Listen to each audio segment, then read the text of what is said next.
Assalamu alaikum wa rahmatullahi wa barakatuh. Ensonga ebuuziddwa ey'okubiri, alhamdulillah, singa omuntu akaabira mu swala kisinziira okukaaba kubadde kwa nsonga ki.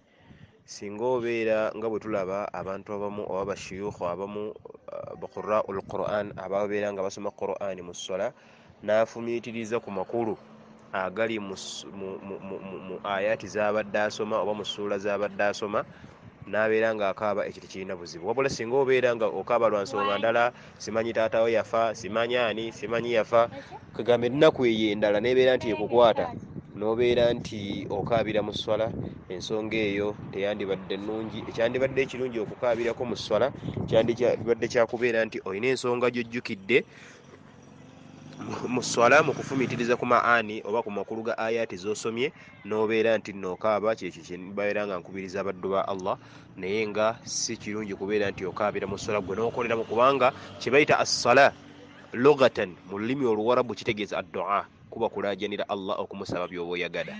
Ate shar'an mu kunnyonnyola kye bayita es-sala kitegeeza al aqwal wal af'al, bikolwa n'ebigambo nga biri wakati w'omuddu ne Allah we, naye ng'ebigambo ebyo bitandika ne takbiratul ihram ne bikomekereza ne taslim oba okutola salaamu. Kitegeeza bw'obeera ng'oli mu swala obeera onyumya ne Allah wo, kati tekyandibadde kirungi kubeera nti ogattamu ebintu ebirala byonna ebitali wakati wo ne Allah.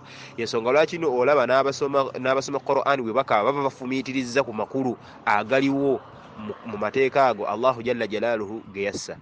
Kale sikikubiriza kubeera nti nno okaabira mu swala ku nsonga endala yonna etali wakati wo na Allah subhanahu wa ta'ala. Wallahu ta'ala a'lam. Wassalamu alaikum wa rahmatullahi wa barakatuh.